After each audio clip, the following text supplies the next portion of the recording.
नमस्कार, सुप्रभात व्यूअर्स, आप सबका फिर से बहुत बहुत स्वागत है मेरे YouTube चैनल भारतीय मैथ्स पाठशाला में। आज कई दिन हो गए थे हमारे पिछले वीडियोस बनाए हुए और अभी तक जो बीच में काफ़ी लंबा गैप हो गया, लगभग 7 से 8 दिन हो गए हैं। एक्चुअली वीडियो बनाने का वक्त नहीं मिल पा रहा है, ऑफिस फिर से खुल गई है तो काफ़ी जाना पड़ रहा है। पहले एकदम नहीं जाना पड़ रहा था, अब जाना पड़ रहा है कंटिन्यू कुछ दिनों, हर दूसरे दिन लगभग जाना ही पड़ रहा है, तो वक्त नहीं निकाल पा रहा हूँ, इसलिए वीडियो नहीं बना पा रहा हूँ। आज फिर मौका मिला है, सैटरडे है, आज भी बनाऊंगा, कल भी बनाऊंगा। आज देखिए ये जो टॉपिक है आज हम लोग का वो योर क्वेश्चन माई आंसर का नहीं है, ये है सीजीएल 2018 मेंस के जो सवाल पूछे गए थे एग्ज़ाम में, उसके 50 क्वेश्चन लिए जाएंगे इस वीडियो में। पार्ट 1 में, पार्ट 2 में फिर बाकी 50 लिए जाएंगे। तो क्योंकि कुछ स्टूडेंट्स चाह रहे हैं ऐसा, उनके डिमांड पे ऐसा एक तरह एक योर क्वेश्चन माई आंसर के जैसा ही कह सकते हैं, लेकिन ज़रूरत उन्हें इनकी इस चीज़ की है क्योंकि उनका मेंस का एग्ज़ाम भी है, तो उनको शायद कम आ जाए। तो आप देखिए, बने रहिए वीडियो के साथ। वीडियो अच्छी लग रही हो आप लोगों को और सीख पा रहे हैं तो ज़्यादा से ज़्यादा शेयर करें, लाइक करें, सब्सक्राइब करें और ऐसे ही मोटिवेट करते रहें ताकि वीडियो और भी हम अच्छे बनाते रहें आपकी डिमांड पे, आपकी ज़रूरत के अनुसार पढ़ाई अच्छे से चलती रहे। पहला क्वेश्चन देखिए, a vessel contains 32 litre solution of acid and water in which the ratio of acid and water is 5:3.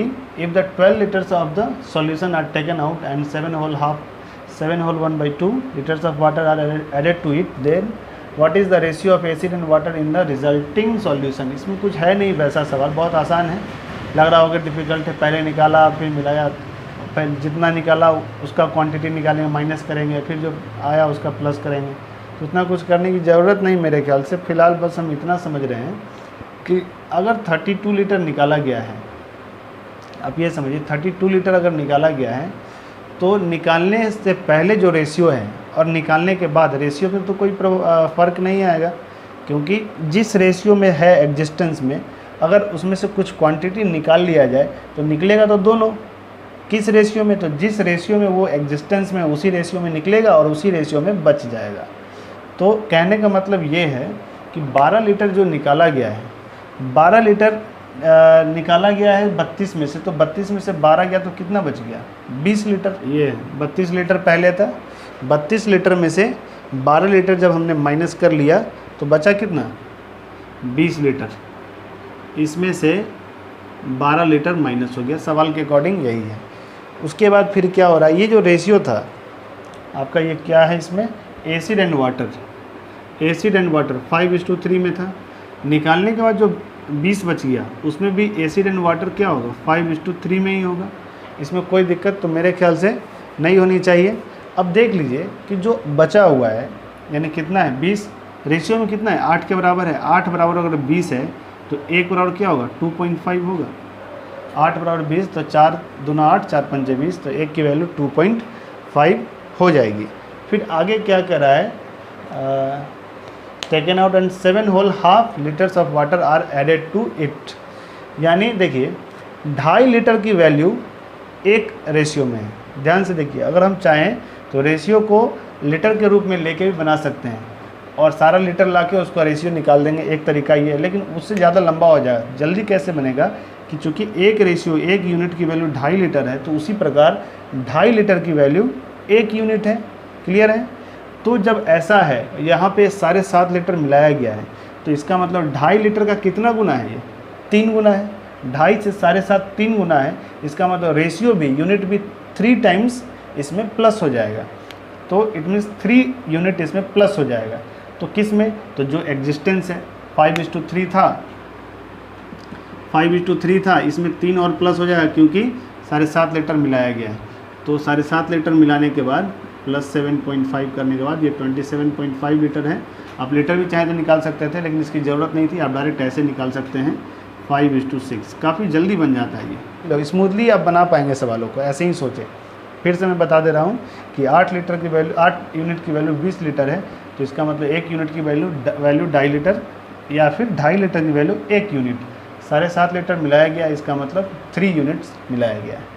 तो 5:3 पहले से था, मिलाया गया है, क्योंकि वाटर में ही ऐड करना है, तो 3 इसमें प्लस कर देंगे, 5:6 हो जाएगा। ठीक है, मुझे लग रहा है आप लोग को अच्छा लगा होगा और ज़रूर अच्छा लगना ही चाहिए। मैं ऐसे ही मेथड बताने का प्रयास करता हूँ जो काफ़ी काम का हो।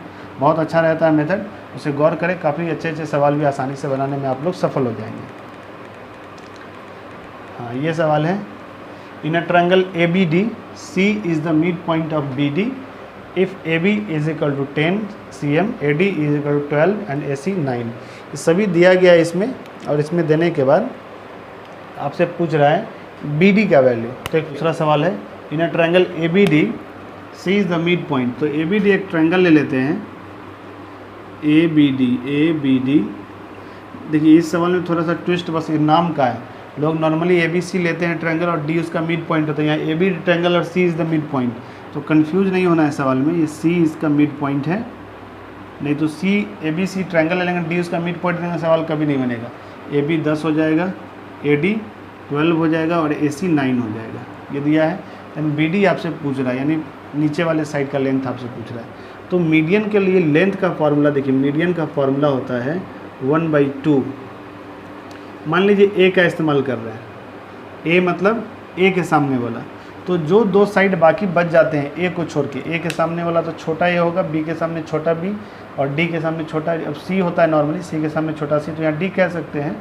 तो A को छोड़ के बाकी जो दो साइड बच गए हैं उसका स्क्वायर यहाँ पे करते हैं। A लेना है तो आप ऐसा समझिए, फार्मूला समझने के लिए 2B² + 2C² - A², ऐसा होता है। यानी जो यहाँ होगा वो यहाँ पे स्क्वायर में घटेगा, बाकी दो स्क्वायर का सम लेते हैं लेकिन डबल के साथ। ये फार्मूला होता है मीडियन के लेंथ का, लेंथ ऑफ मीडियन का फार्मूला। उसी प्रकार अगर MB लेना चाहते हैं तो 1/2 √A² + C² 2A² + 2C² - B²। उसी प्रकार MC मीडियन का C और वैल्यू लेना चाहते हैं तो 1/2 2A² + 2B² - C², ये होता है। तो लेंथ यानी AC है 9, ये 1/2। अब जो A लिया गया इसके सामने BD का तो घटाना है, तो बाकी जो बच गया 10 का स्क्वायर 100, उसका डबल यानी 200, फिर प्लस 12 का square 144, it means 288, minus BD का स्क्वायर घट जाएगा। इसमें BD का स्क्वायर को माइनस करना पड़ेगा। 9 दूना 18, 18 का स्क्वायर 324, दोनों तरफ स्क्वायर कर देंगे ताकि रूट खत्म हो जाए। 324, ये हो जाएगा 488 - BD² इधर आ गया, प्लस BD², घटा दीजिए, 8 में से 4 गया 4, 8 में से 2 गया 6, 4 में से 3 गया 1, 164 आपका आ गया। तो BD बराबर कितना आ जाएगा? BD बराबर आपका आ जाएगा 2√41। लिखा है certain sum amounts to ₹4,205 and 0.55 at 15% per annum in 2/5 years. Interest compounded yearly. The sum is, आपसे सम पूछ रहा है जब इसमें दिया गया है सर्टेन सम अमाउंट्स टू, यानी ये मिश्रधन है आपका। आप इसे इंग्लिश में अमाउंट कहते हैं जबकि हिंदी में इसे मिश्रधन कहते हैं, यानी ये आपका मिश्रधन है। रेट इसका 15% है और समय दे दिया गया है इंटरेस्ट कंपाउंडेड ईयरली। तो the some is, it means आपका प्रिंसिपल आपसे पूछ रहा है। तो प्रिंसिपल जब आपसे पूछ रहा है तो ये तो क्लियर है कि प्रिंसिपल इससे कम होगा, लेकिन इंटरेस्ट के कारण पैसा बढ़ता जाएगा। तो एक साल में कितना बढ़ेगा? 100 का चीज़ 115 होगा, फिर 115 हो जाएगा, जबकि अगले साल यानी थर्ड ईयर में जब एंट्री करेंगे तो पूरा साल नहीं है, 2/5 ईयर्स है। इट मीन्स 15 ईयर्स का 15% का 2/5 ही लेना पड़ेगा, यानी 6% हो जाएगा। 2/5 देखिए, 15 का थर्ड जब कैलकुलेशन करेंगे तो 15 का 2/5 इट मीन्स 6% पे कैलकुलेशन होगा। यानी पहले साल 115, दूसरे साल भी 115, तीसरे साल हो जाएगा 106, यही बात होगी। अब सब में देखिए 100, 115% यानी 115/100, 115/100 और 106/100। लेकिन आपको चूँकि निकालना है प्रिंसिपल, इसका पॉइंट हटा के हमने 2 डबल जीरो यहाँ दे दिया। चूँकि प्रिंसिपल निकालना और प्रिंसिपल इससे कम होगा, तो आप इन तीनों को बारी बारी से वैसा ही सोचें कि इसको 115/100 करें तो ये प्रिंसिपल के पास पहुंचेगा, या 100/115 पहुंचे। तो इसका सोचने का सिंपल तरीका ये है कि बस अनुमान लगाना है कि जो आपका रिजल्टेंट होगा, आने वाला जो रिजल्ट है वो इस वैल्यू से कम होगा या ज़्यादा होगा। सिंपल लॉजिक सोचें, क्या फार्मूला होता है क्या नहीं, कुछ सोचने की ज़रूरत नहीं। सिंपल लॉजिक सोचें कि जो मुझे चाहिए वो इससे कम है या ज़्यादा है। रेट तो यही है, कैलकुलेशन तो इसी से करना है, ये तो तय हो गया। अब इसको यूज़ कैसे करें, तो यूज़ कैसे करना है, सिंपल सा सोचेंगे कि जो मेरा आने वाला रिजल्ट है वो इससे कम है या ज़्यादा। अगर मन में जवाब आता है नहीं कम है, तो कम वाला ऊपर रखेंगे, ज़्यादा वाला नीचे रखेंगे। जो जवाब आए वो ऊपर, बाकी नीचे। अगर जवाब आता नहीं ज़्यादा आना चाहिए, तो ज़्यादा वाला ऊपर रखेंगे, कम वाला नीचे। चूँकि प्रिंसिपल इससे कम होगा, अमाउंट ज़्यादा ही होगा, तो प्रिंसिपल कम है तो इस दोनों में कम वाला को ऊपर रखेंगे, ज़्यादा वाला के नीचे। उसी प्रकार इसमें भी सब में यही सोचेंगे और रिजल्ट आपका ऐसे आएगा। बस इसे सॉल्व कर लेना और आपका आंसर आ जाएगा, कुछ नहीं करना है इसमें। अब देखिए 23 का टेबल इसमें याद करेंगे। 23 5 जा 23, 1 टाइम्स आपका बचा 23 8 184, 184 6, 23 दूना 46, 19, 23 8 184, 15 11, 23 5 115। 23 से आपका कट गया। फिर आपका देखिए ये 100 से 100 कट चुका है। 23 से फिर ये कटेगा, 23 5, 23 से ये फिर कटेगा। मैं यहाँ लिख दे रहा हूँ, अब काट के जगह नहीं है। तो 23 7 161, इसके बाद 23 7 161, ठीक है। ये बच गया आपका 21 218, 23 9 207, 11 23 5 15, 795।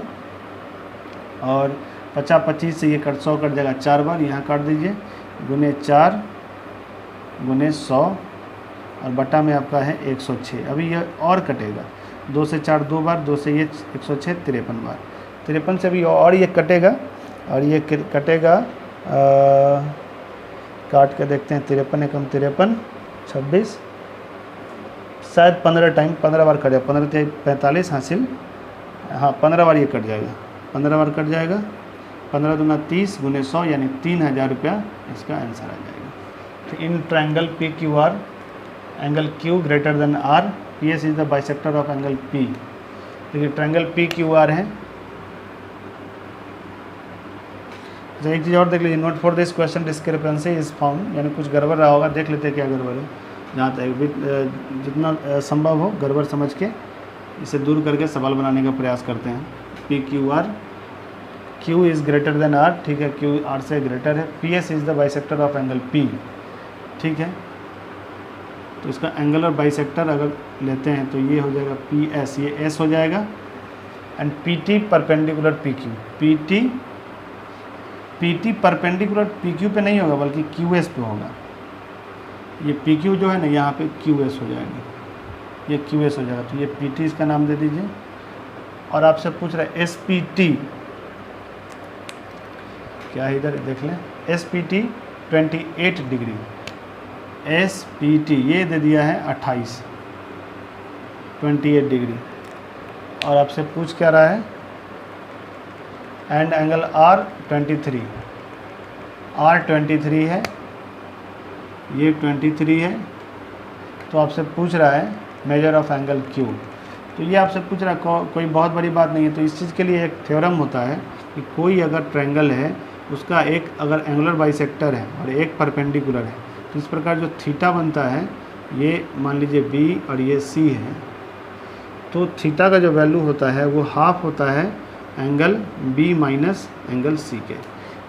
इसे याद रखना है। यही कहानी यहाँ पे है। थीटा का वैल्यू यहाँ पे 28 दिया है, और ये 28 जाके 2 जाके गुना हो जाएगा, तो ये हो जाएगा 56। और एंगल B की वैल्यू यहाँ पे यानी एंगल Q है जो नहीं पता है, माइनस एंगल R की वैल्यू 23 है, फिर माइनस 23 उधर जाएगा प्लस 23, तो ये हो जाएगा 79। एंगल Q की वैल्यू 79 डिग्री हो जाएगी। यही होना चाहिए। देखिए क्या है, मिला लेते हैं। इसमें तो डिस्क्रिपेंसी लिखा गया 79 ही है ऑप्शन में। देखिए साफ दिखा देता हूँ, 79 सेकंड नंबर ऑप्शन है, यही सही होगा। The in centre of triangle PQR, ठीक है। इन सेंटर का मतलब क्या होता है? इन सेंटर का मतलब होता है सभी एंगुलर बाइसेक्टर जहाँ मिलते हैं जिस पॉइंट पे, उसे इन सेंटर कहा जाता है। एंगल को 2 पार्ट में बांटते हुए, इक्वल 2 पार्ट में। PQR if angle PSR then measure of PQR। PQR का वैल्यू आपसे पूछ रहा है। देखते हैं सवाल फिर से क्या था। S is the in centre triangle PQR, triangle PQR है, S इसका इन सेंटर है। तो S अगर इन सेंटर है, ठीक है, तो इसका मतलब सभी का ये एंगुलर बाइसेक्टर है। इसका है, इसका है, इसका है। क्या पूछ रहा है? PSR ये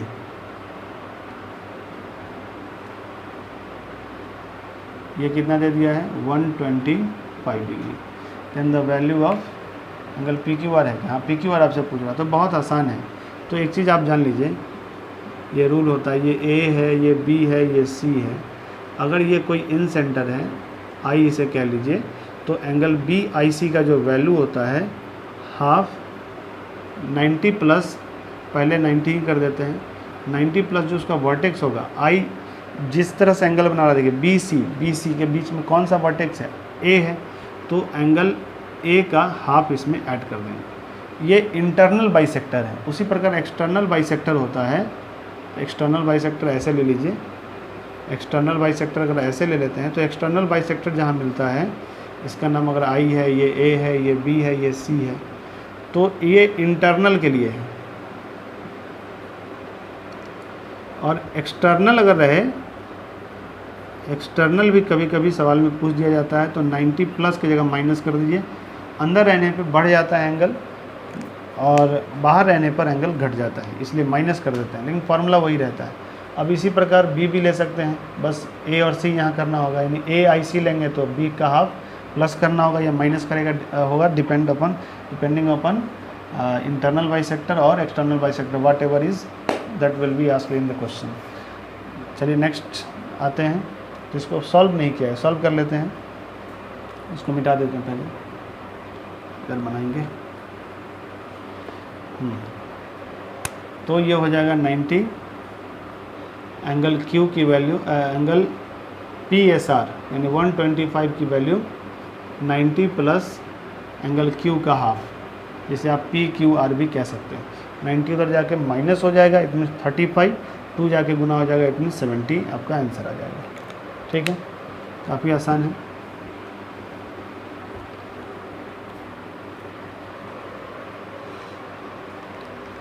नेक्स्ट क्वेश्चन है,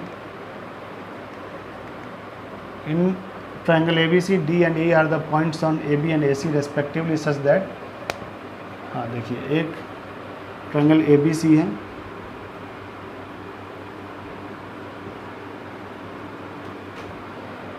D and E are the points on AB and AC, इस पर D और E एक पॉइंट है, AD इंटू AC दिया गया है, AD into AC is equal to AB into AE। तो AB को इधर ले आते हैं और AC को उधर ले आते हैं, तो AE बाई AC हो गया, यानी AD by AB, AD by AB यानी यहाँ से यहाँ तक, AE बाई AC यानी इस छोटे वाले साइड अपॉन पूरा साइड, फिर उसी प्रकार छोटा साइड अपॉन पूरा साइड, यानी ट्रायंगल ADE में और ट्रायंगल ABC में ये चर्चा करना चाह रहा है। इस तरह का जब रेशियो बराबर होता है तो हम लोग ऐसे क्या कहते हैं, दोनों ट्रायंगल सिमिलर होते हैं, ऐसा कहते हैं थेल्स थ्योरम से। थेल्स थ्योरम से जब दो ट्रायंगल सिमिलर होंगे तो उनके साइड का रेशियो इक्वल होता है। तो यहाँ पे साइड का रेशियो अगर इक्वल है, इट मीन्स ये दोनों सिमिलर है। जब सिमिलर है तो उनका साइड का रेशियो इक्वल होगा। और पूछ क्या रहा है, if angle ADE is equal to angle ACB plus 30, ADE is equal to angle ACB plus 30, यानी ये थीटा है तो ये थीटा प्लस 30 हो जाएगा। कोई दिक्कत नहीं है, चूँकि दोनों ट्रायंगल, छोटा वाला ये ट्रायंगल और ये बड़ा वाला ट्रायंगल सिमिलर है, तो ये थीटा प्लस 30 है, इट मीन्स ये क्या हो जाएगा थीटा प्लस 30, क्योंकि सिमिलर के लिए एंगल बराबर होना ही चाहिए। ये एंगल कॉमन है तो ये दोनों एंगल, इस दोनों एंगल में से कहीं आपस में इंटरचेंज करके बराबर होगा या एक ही साइड में बराबर आ जाएगा। ये थीटा है, इट मीन्स यहाँ इसमें कहीं ना कहीं थीटा होना चाहिए। ये थीटा प्लस 30 है, इट मीन्स ये थीटा है, ये थीटा प्लस 30 है तो ये थीटा प्लस 30 है, इक्वल हो ही गया क्योंकि रेशियो बराबर था ही। क्या पूछ रहा था इसमें, एंगल ABC 78 दिया गया है, ABC 78 दिया गया, it means theta plus 30 is equal to 78, तो थीटा बराबर कितना आ जाएगा 48। क्या पूछ रहा था, एंगल A, तो एंगल A निकालना काफ़ी आसान है। ये 180 में से थीटा प्लस 30 और थीटा माइनस कर देंगे, तो एंगल A निकालने के लिए 180 माइनस थीटा प्लस 30 का वैल्यू कितना है 78 और थीटा का वैल्यू कितना है 48, दोनों घटाएंगे तो ये हो जाएगा आपका 54 डिग्री, यही इसका आंसर आ जाएगा। देखिए ऑप्शन नंबर C है। ठीक है, if sec theta plus tan theta is equal to p, और p की वैल्यू ग्रेटर देन 1 है, then cosec theta by cosec theta minus 1 आपसे पूछा जा रहा है। तो कुछ इसमें बहुत बड़ा सवाल नहीं है, ये काफ़ी आसान है। देखिए सेक थीटा एक फार्मूला जान लीजिए, if sec theta plus minus tan theta हो बराबर p हो, तो सेक थीटा की value p square plus 1 by 2p होती है। ये याद रखें, सेक थीटा की value p square plus 1 by 2p होती है। तो यहाँ पे भी वही होगा, सेक थीटा का वैल्यू आपको पता चल जाएगा। अब सेक थीटा अगर ये है, इट मीन्स ये क्या है, सेक थीटा का फॉर्मूला क्या होता है, h बाई बी। तो p कितना आ जाएगा, तो आप निकालेंगे तो p स्क्वायर माइनस 1 होगा। ऐसे भी मैं ट्रिग्नोमेट्री पढ़ाता हूँ तो p b h का पेयर याद करवाता हूँ। p कभी b बन जाएगा, b कभी p बन जाएगा, h तो फिक्स रहेगा। h अगर a square plus b square है तो ये 2ab हो सकता है, या ये 2ab हो जाएगा। अगर ये 2ab है तो ये a square minus B square हो जाएगा, अगर ये 2ab है तो a square minus B square ऐसे हो जाएगा। ऐसा होता है, ये पेयर याद रखें। जैसे 3 4 5 का पेयर 3 4 24 7 25 है, उसी प्रकार इसका भी है। और वैसे ही अगर b के ओवर 1 कर देते हैं तो a स्क्वायर प्लस 1, ये 2a और ये a स्क्वायर माइनस 1 हो जाएगा। तो इसलिए अगर ये याद है ट्रिग्नोमेट्री का तो इतना करने की ज़रूरत नहीं है। ये बस अगर आप जान गए कि ये h है, ये b है, तो p हमेशा माइनस के साथ होगा, it means p square minus 1 होगा। अब आपसे क्या पूछ रहा है, कॉसेक थीटा प्लस 1। तो cosec theta it means h by P, h की वैल्यू क्या है, p square plus 1 by p का वैल्यू कितना है, p स्क्वायर माइनस 1, फिर plus 1 by h by p minus 1, वही है p square plus 1 by p square minus 1। बस इसे सॉल्व कर लेना है। इसे सॉल्व करेंगे तो p स्क्वायर माइनस 1 से प्लस 1 कट जाएगा, 2p स्क्वायर, और इसका जो p आएगा, इसका p एक दूसरे को काट देगा सॉल्व करने के बाद, p square minus 1 minus p square plus 1 यानी 2, ये कट जाएगा आपका, 2 से 2 बच जाएगा सिर्फ p square. The graph of the question 5x minus 2y plus 1 is equal to 0 and 4y minus 3x plus 5 is equal to 0 intersect at the point p alpha into beta. p alpha beta, what is the value of 2 alpha minus 3 beta. तो ये सबसे पहले आप जान लीजिए, graph जो cut करता है, एक्सिस आप जान लीजिए, ये एक्सिस जो है प्लस एक्स माइनस एक्स और ये प्लस वाई माइनस वाई का, इसमें इक्वेशन जब ड्रॉ होगा तो एक इसमें अल्फ़ा और बीटा पे जो काट रहा है, तो उसका मतलब कि किस पॉइंट पे काटेगा, इसका जानने के लिए करना क्या होता है कि बस इक्वेशन जो दिए गए उसे सॉल्व कर लीजिए, आपका इंटरसेक्शन पॉइंट पता चल जाएगा। एक्स और वाई का जो वैल्यू होगा, हमेशा जब भी हम लोग कोऑर्डिनेट दर्शाते हैं तो जो सबसे पहला वैल्यू होता है वो x का लेते हैं, बाद में y का लेते हैं, यानी p x y करके शो किया जाता है। यानी सॉल्व करें दोनों इक्वेशन को, और जो पहले x का वैल्यू आएगा वो आपका ये अल्फ़ा हो जाएगा, जो y का वैल्यू आएगा वो आपका बीटा हो जाएगा। तो 5x minus 2y plus 1 is equal to 0 है, 4y minus 3x plus 5 is equal to 0 है। किसी को काट सकते हैं क्या, तो हाँ बिल्कुल, 4y है, यहाँ 2y है, इसको डबल कर दें तो ये हो जाएगा 10x minus 4y is equal to minus 2, और ये हो जाएगा minus 3x plus 4y is equal to minus 5। Solve जब करेंगे तो 4y से 4y कट जाएगा, ये आ जाएगा 7x और ये आ जाएगा माइनस 7। तो x की वैल्यू माइनस 1, x की वैल्यू अगर माइनस 1 डालते हैं यहाँ पे, अगर माइनस 1 डालेंगे माइनस 1 इंटू 5 माइनस 5 में ये प्लस 1 माइनस होगा माइनस 4, माइनस 2y उधर जाके चला जाएगा तो plus 2y is equal to 4, तो y बराबर हो जाएगा माइनस 2। x और y की वैल्यू आपको पता हो गया। तो यहाँ पे ये अल्फ़ा है और ये बीटा है। अब क्या पूछ रहा है, तो 2 अल्फ़ा माइनस 3 बीटा, 2 अल्फ़ा की value minus 1 minus 3 into beta की वैल्यू माइनस 2, तो माइनस माइनस प्लस 6 और माइनस 2 बराबर आ जाएगा 4। ठीक है, पढ़िए। An solid metallic spherical balls are melted and recast into a cylindrical rod whose radius is 3 times that of spherical ball and height is 4 times the radius of spherical ball. The value of n is, देखिए n solid metallic spherical balls, तो ball तो है, तो इसका मतलब ये spare है, और स्पेयर के वॉल्यूम का फॉर्मूला क्या होता है, 4/3 पाई आर क्यूब। ये कितने हैं, तो n है। ये सभी को ले लेते हैं तो क्या बन जाता है, तो एक सिलेंड्रिकल रॉड बनता है। तो इसका मतलब सिलेंडर के वॉल्यूम क्या इक्वल ये वॉल्यूम होगा। सिलेंडर का वॉल्यूम का फॉर्मूला क्या होता है, पाई आर स्क्वायर, जिसके आर के बारे में क्या लिखा है, 3 times that of a spherical ball. It means r square करना है तो वो सिर्फ आर स्क्वायर नहीं बल्कि 3r, उसका स्क्वायर होगा। Pi r square h formula होता है ना, तो r square it means r का वैल्यू यहाँ पे 3r लेना पड़ेगा अकॉर्डिंग टू क्वेश्चन, और एच जो है 4 times the radius of a spherical ball, it means ये आर है तो एच हो जाएगा 4r। सॉल्व कर लेना, पाई से पाई चला गया, इधर r square into r, r cube से आर क्यूब खत्म हो जाएगा, 3 का क्यूब 9, 3 का स्क्वायर 9, 9 4 जा 36 और 4 से 36 कर दिया 9 बार, 9 3 27, n की वैल्यू 27 यहाँ पे आ जाएगी। Cover a distance of 416 kilometre, a train a takes 2/3 hours more than train B. If the speed of A is doubled, it would take 1/3 hours less than B. What is the speed in kilometer of train? देखिए ये cross product method से भी हम लोग चाहें तो बना सकते हैं। मेथड अगर आप लोगों को सीखना है तो आप हमारे प्लेलिस्ट में जाएं, वहाँ पर टाइम एंड डिस्टेंस का है, बहुत अच्छा से बताया गया है, उसे सीखें और वो जानते हैं तो सवाल मन ही मन बना सकते हैं, कोई रफ करने की आवश्यकता इसमें नहीं है। उसमें करते क्या है कि बस स्पीड एंड टाइम का डिफरेंस लेते हैं। स्पीड एक रेशियो में हो या रियल में, डिफरेंस ले सकते हैं, और टाइम मतलब कहने का ये है कोई ना कोई दो चीज़ एग्जैक्ट मालूम होना चाहिए जिससे सवाल आसान हो जाए। नहीं मालूम रहे तो भी बन जाता है, लेकिन उसके लिए डिटेल में आपको वीडियो में जाकर देखना पड़ेगा कैसे करते हैं। To cover a distance of 416 kilometre, a train takes 2/3 hours। जब स्पीड डबल हो जाता है, यानी पहले दो सिचुएशन यहाँ पे मैं आपको समझाने के लिए लिख रहा हूँ। स्पीड अगर एक था तो बाद में स्पीड क्या हो गया, डबल हो गया। उसके बाद क्या है, if the speed of a double it would take 1/3 hours less than B. तो अब आप स्पीड और टाइम का डिफरेंस लीजिए, यही इसमें सिखाया गया इस वीडियो में। तो स्पीड का डिफरेंस कितना आएगा 1, और टाइम का डिफरेंस जब घटाइएगा तो आपका ये आ जाएगा 4। x + 8/3 minus x minus plus 4/3, 8 4 12/3 4 घंटा।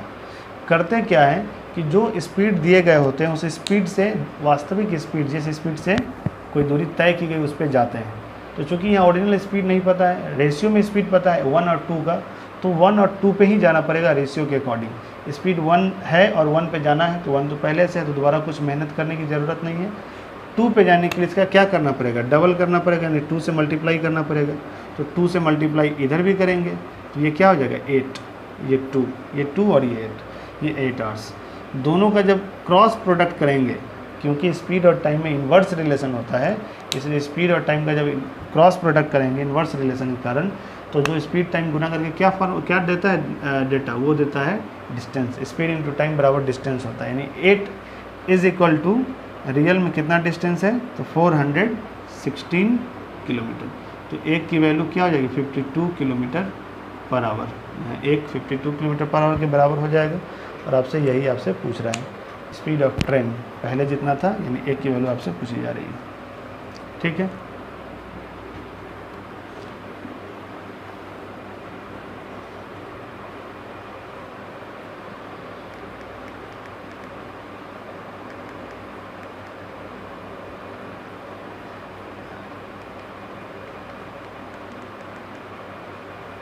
A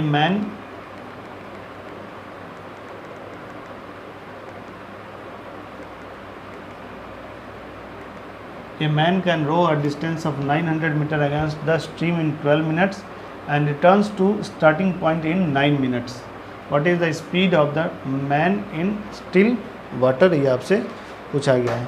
ये बोट एंड स्ट्रीम का सवाल है। में आप लोग थोड़ा ध्यान दें कुछ बातों का, कि वो अगेंस्ट द स्ट्रीम 12 मिनट लेता है, जबकि डाउन द स्ट्रीम 9 मिनट का वक्त लेता है। तो अब आप देखिए डिस्टेंस चूँकि सेम है, 900 मीटर ही कवर करना है, तो आप इसे अप स्ट्रीम में कहिए, इसे डाउन स्ट्रीम में। ये स्पीड, ये टाइम ले लीजिए, पहले टाइम कितना लिया, तो टाइम लिया अप स्ट्रीम में 12, डाउन स्ट्रीम में 9। चूँकि सेम डिस्टेंस है, 900 मीटर ही जाना है, 900 मीटर ही आना है, तो इट मीन्स डिस्टेंस यहाँ पे कांस्टेंट है।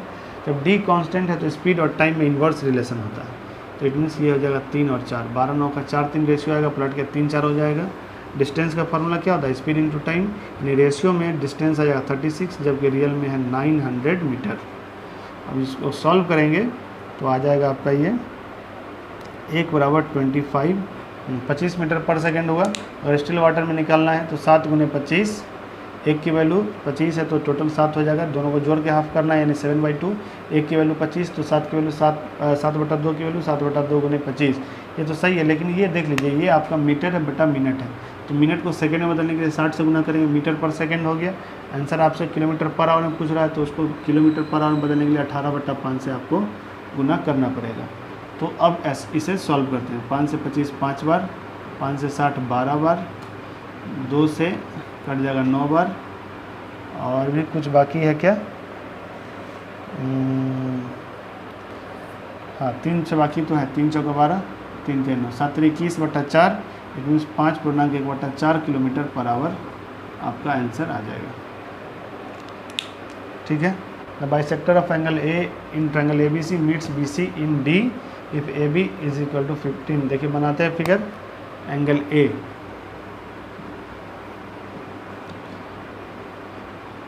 बाइसेक्टर है, यहाँ D पे मिल रहा है, AB 15 है, AC 13 है, BC 14 है। तो पूछ क्या रहा है?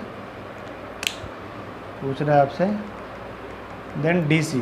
तो DC के लिए देख लीजिए, ये आपका जो XY होगा, ये XY का रेशियो, ये हमेशा याद रखिए जब भी एंगुलर बाइसेक्टर ऐसा हो तो ये XY का रेशियो बाकी जो दो साइड है उसके रेशियो में होता है, यानी 15:13 के होता है इस सवाल के अकॉर्डिंग। X इधर है तो लेफ्ट साइड वाला साइड, Y उस साइड है तो राइट साइड वाला साइड ले लेंगे, वही रेशियो इसका होगा। It means 15:13, it means 28K कह लीजिए, 28K बराबर 14 है, तो K की वैल्यू क्या हो जाएगी 1/2। आपसे क्या पूछा गया था? DC मतलब ये Y का वैल्यू कितना आ जाएगा 13K, तो इसलिए Y बराबर 13K और K की वैल्यू क्या 1/2, it means 6.5। The radius of the base of a right circular cylinder is increased by 20%. By what percent should its height be reduced to that its volume remains the same as before? तो देख लीजिए ये successive formula का इस्तेमाल है, यहाँ पे कर सकते हैं। 20% अगर इसका रेडियस बढ़ गया है, 20% अगर बढ़ा दिया गया है तो इसके वॉल्यूम में क्या फ़र्क आएगा, सबसे पहले वो जानिए। तो वॉल्यूम इसका 44% बढ़ जाएगा। पहले अगर रेडियस लेते हैं r² h होता है ना, यानी पाई r² h होता है फार्मूला में, तो पाई तो खैर कॉमन है, r यहाँ पे 2 बार इस्तेमाल होगा, तो 2 बार इस्तेमाल होने के कारण ये 20% का जब 2 बार स्क्वायर करके इस्तेमाल करेंगे तो सक्सेसिव फार्मूला क्या कहता है, x + y + xy/100 होता है ना, तो उसके कारण 20 + 20 + 20 × 20/100 इट मीन्स 4, यानी 44% हो जाएगा सिर्फ r पे। लेकिन फिर y में यानी h में कुछ बदलाव ऐसा करना जिससे वॉल्यूम में इफेक्ट 0 आए। इट मीन्स x की वैल्यू नया लेंगे तो 44, y की वैल्यू यहाँ पे आपको पता नहीं है, और plus xy it means 44y/100। ऐसा करने से नेट इफेक्ट क्या आएगा 0 का आएगा। 44 हो जाएगा -44, तो -44 इसे सॉल्व कर लेते हैं। 100y और 144y यहाँ पे बनाते हैं, 144y/100 और बराबर -44। 4 से 11 बार, 4 से 36 बार, 4 से 25 बार, 4 से 9 बार, यानी y की वैल्यू -275/9, यानी -275/9% की कमी करनी पड़ेगी। माइनस आपको कमी दिखा रहा है तो कमी तो करना है, तो प्रतिशत में कितना हो जाएगा, 9 से डिवाइड कर देंगे। 9 3 जा, देखिए आपका ये ऑप्शन, तो देखिए मैच करा लेते हैं। 9 3 27, ख़त्म, 5 नहीं कटेगा 0 टाइम्स, फिर 5 पर 0 लेंगे पॉइंट के बाद, तो 5 बच ही जाएगा एक्चुअली फ्रैक्शन में, पॉइंट तो है नहीं, यानी 5/9 आपका बच जाएगा। 270 तक 30 टाइम्स 5 बच गया। ठीक है, क्वेश्चन है what is the remainder when 127^97 + 97^97 is divided by 32। तो आप लोग वीडियो पॉज करके इसे ट्राई कर सकते हैं कैसे बनेगा। काफ़ी आसान सवाल है, आप ज़रा सोचें कि कैसे बना सकते हैं इसे। कोई आइडिया है कि आप लोगों के पास? काफ़ी आसान सवाल है, अगर आप ध्यान देंगे तो बहुत अच्छे से तुरंत बना लेंगे। क्या कुछ कर सकते हैं आप लोग? ट्राई कीजिए, वीडियो पॉज करके ट्राई कर सकते हैं। चलिए मैं बता देता हूँ अब नियम कुछ। If a to the power n - b to the power n है, then it is divisible by a minus B always, ये ऑलवेज डिविजिबल होगा। n की वैल्यू क्या है उससे कोई मतलब नहीं है। दूसरा, a की power n plus b to the power n is divisible by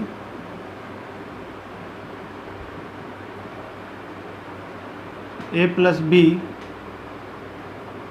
if n बराबर ऑड, यानी n अगर ऑड है तो a की power n plus b to the power n वो a प्लस b से डिवाइड होगी। तो देखिए यहाँ पर a to the power n plus b to the power n है, तो और दोनों 97 क्या है आपका एक ऑड नंबर है, तो it means a plus b से ये डिविजिबल है। क्लियर है, इसमें कोई दिक्कत नहीं। तो इसलिए यहाँ पे इसको उस तरीके से आप बनाइए कि सवाल आपका जल्दी से बन जाए।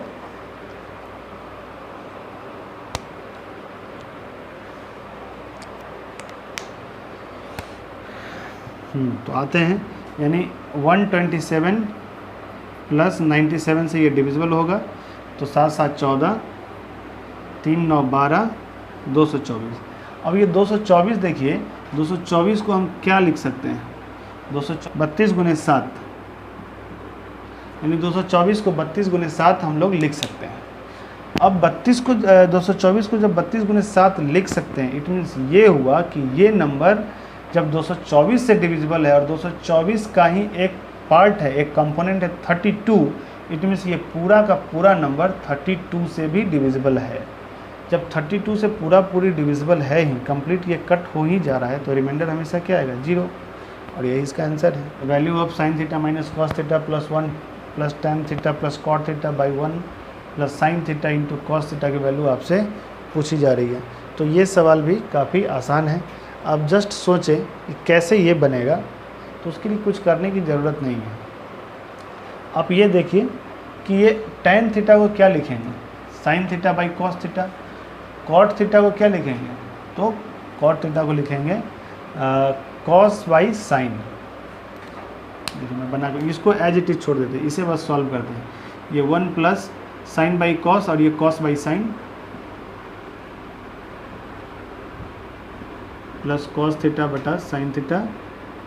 मैं बस इस पार्ट को ले रहा हूँ ताकि सवाल जल्दी बन जाए, उसमें कुछ जाने की ज़रूरत नहीं, सब कट ही जाएगा। इसलिए तो जब सॉल्व करेंगे तो sine into sine sine square, cos into cos cos square आ जाएगा, यानी ये आपका आ जाएगा 1 sine square theta plus cos square theta का फॉर्मूला क्या होता है, sine square theta plus cos square theta का value theta plus cos square theta, तो इसे 1 हो जाएगा और 1 by sine theta into cos theta आ जाएगा।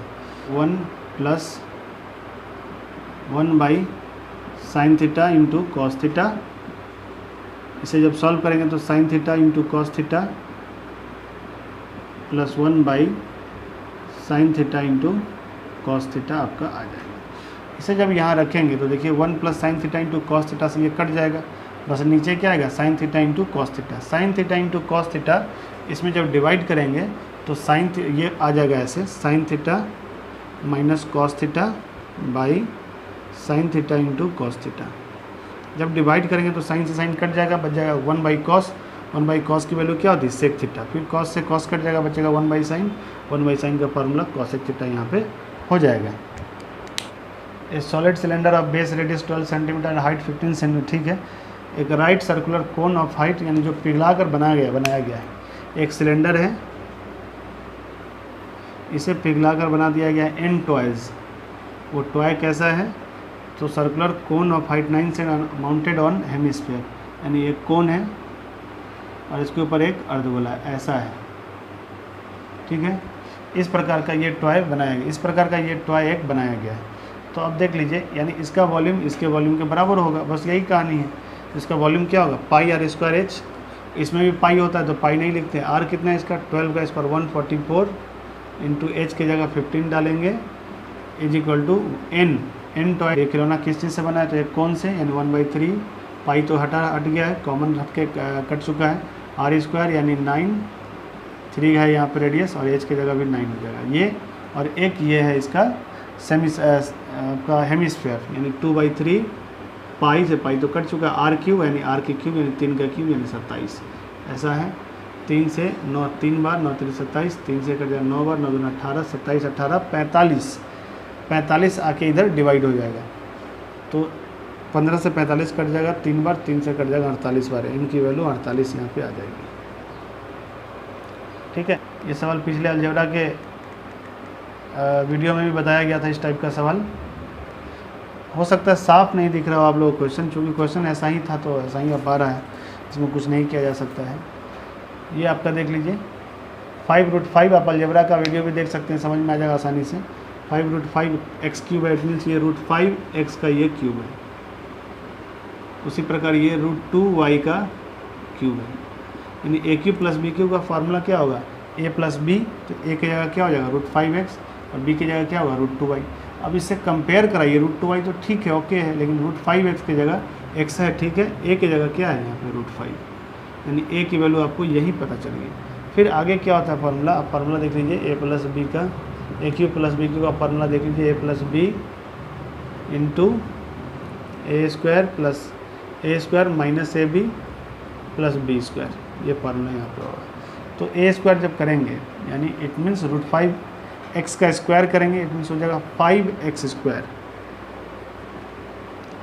माइनस ab, तो a की जगह √5x, b की जगह √2y, ये गुना होके √10xy हो जाएगा, plus b square it means √2y का स्क्वायर यानी 2y स्क्वायर हो जाएगा। अब कंपेयर करा सकते हैं, जब कंपेयर कराएंगे तो 2y स्क्वायर तो है, मैच कर रहा है bx स्क्वायर, x स्क्वायर के साथ जो है वो b है, इट मीन्स b का वैल्यू हो जाएगा 5 और cxy, xy तो ठीक है, c की जगह क्या हो जाएगा -√10, ये है। अब पूछ क्या रहा है इसमें, then the value of a square plus b square minus c square, तो a स्क्वायर यानी √5 का स्क्वायर 5 प्लस b स्क्वायर यानी 5 का स्क्वायर 25, 25 5 30 माइनस √10 का स्क्वायर यानी 10, 30 में से 10 गया 20, और ये ऑप्शन नंबर सी में है। देखिए यहाँ पे a certain loan was return in 2 equal half yearly instalments each of ₹6,760 if the rate of interest was 8%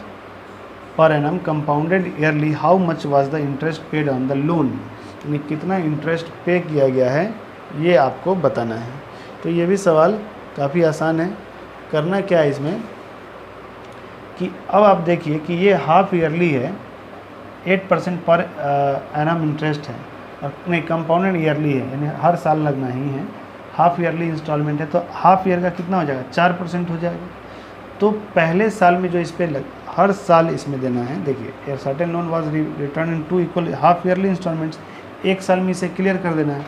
तो एक साल में जब क्लियर कर देना, पहले 6 महीने में जो ब्याज देंगे वो 4% होगा, दूसरे 6 महीने में जो ब्याज देंगे वो 4% प्लस 4 का 4% होगा।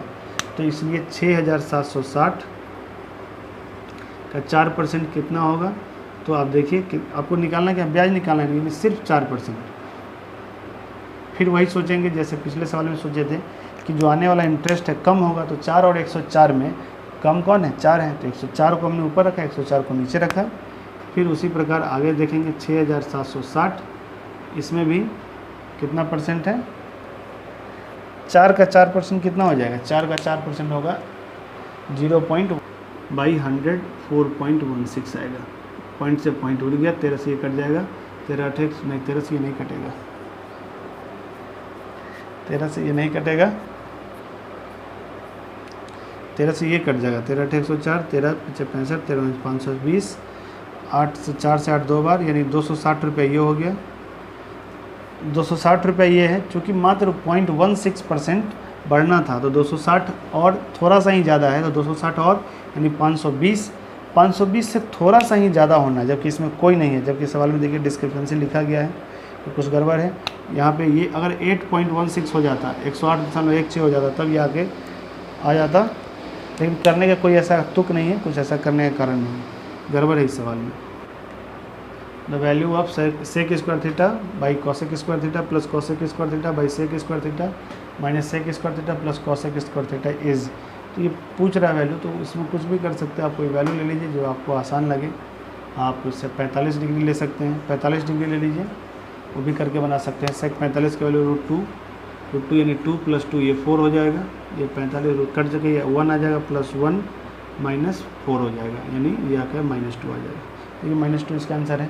जस्ट 45 हमने ले लिया है, 090 हमने नहीं लिया है क्योंकि सेक 90 का वैल्यू अनडिफाइंड हो जाएगा और कॉसेक 0 का वैल्यू अनडिफाइंड हो जाएगा। तो कोई भी आप नहीं ले सकते इसमें जो सवाल को गलत कर दे।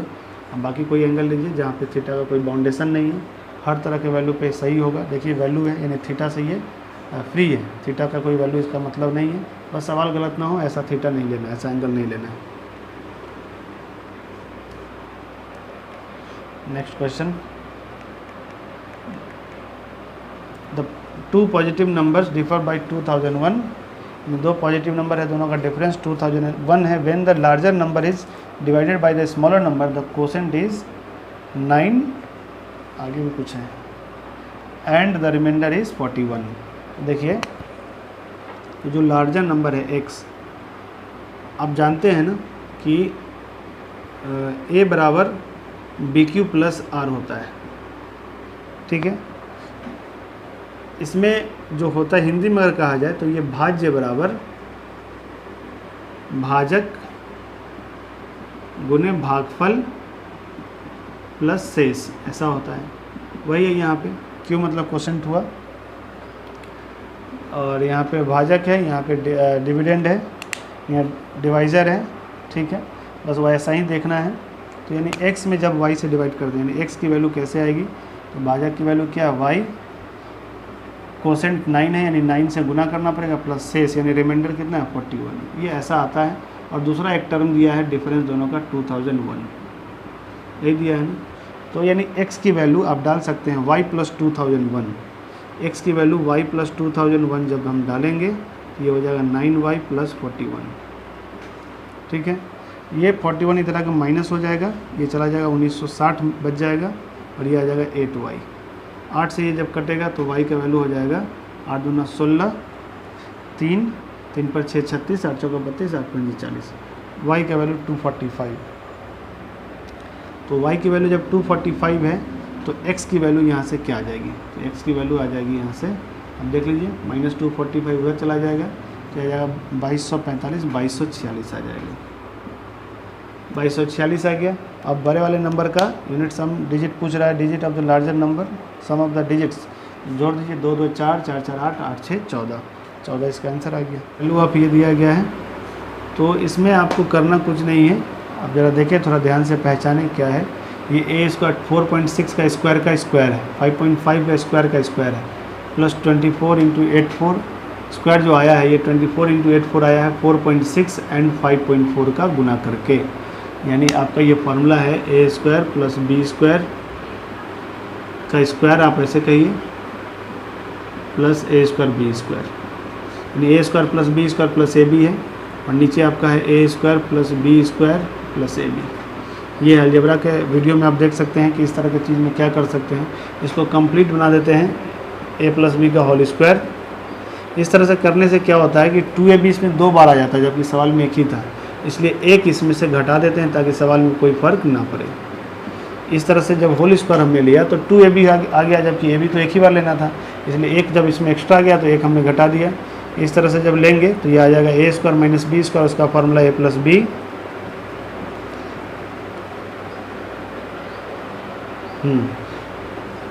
Into a minus b, a square plus B square minus A b, ये आपका आएगा, ठीक है। तो अब देखिए a square plus B square plus a b से तो ये क्या होगा, नीचे ऊपर नीचे कट जाएगा, बच जाएगा सिर्फ a square plus B square minus A B. तो a स्क्वायर का जो वैल्यू है आपका वो क्या है 4.6, ठीक है, और b का 5.4, बस इसे बनाना है और सॉल्व कर लेना है।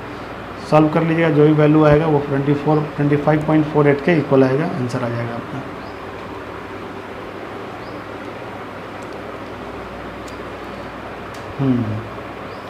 इस तरह के सवालों में आप देखिए, एक्चुअली क्या होता है ना, ये ऐसा होता है 1 plus cot theta minus cosec theta, इसका वैल्यू 2 याद रख लीजिए, कैलकुलेशन में काफ़ी वक्त लग जाता है। सेक इंटू 1 यानी सेक थीटा, और plus 1 plus sec theta plus tan theta ये होता है, गुना करके, इसका वैल्यू 2 होता है। इसमें से क्या किया गया है, बस सेक थीटा कॉमन लेके बाहर कर दिया गया, तो गुना करेंगे तो यही आ जाएगा।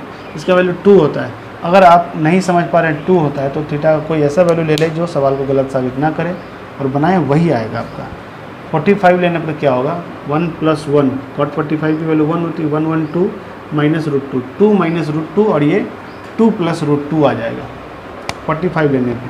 तो a + b × a - b उसका फार्मूला होगा a² यानी 2 का स्क्वायर 4 माइनस b² √2 का स्क्वायर 2, 4 में से 2 गया 2, ऐसे भी आपका आ जाएगा और 2 इसका आंसर है।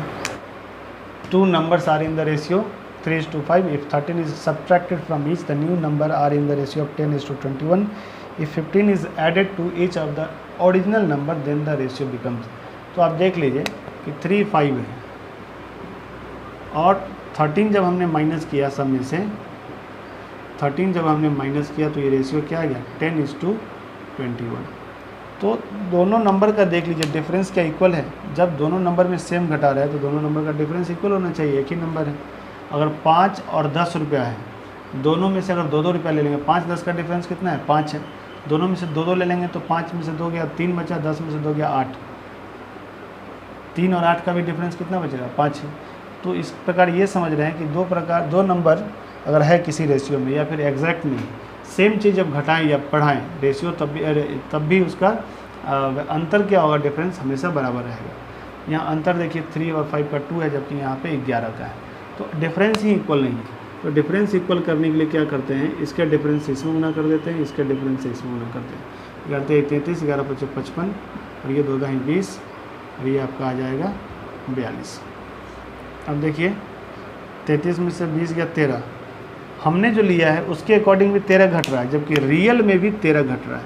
तो 13 यूनिट की वैल्यू 13 के बराबर, तो 1 यूनिट की वैल्यू 1 के बराबर, यानी यही आपका रियल है। 15 इज एडेड, तो 15 ऐड करेंगे, इट मीन्स इसी में 15 ऐड कर देते हैं। 13 में 15 ऐड कर दिए 48, 55 में 15 ऐड किए, इट मीन्स 70। अब ये कटने वाला है 2 से कट जाएगा 24 टाइम्स, ये 35 टाइम्स, बी इसका आंसर आ जाएगा। x + y + z = 6, xyz = -10, x² + y² + z² = 30। ये भी सवाल मैंने बताया है।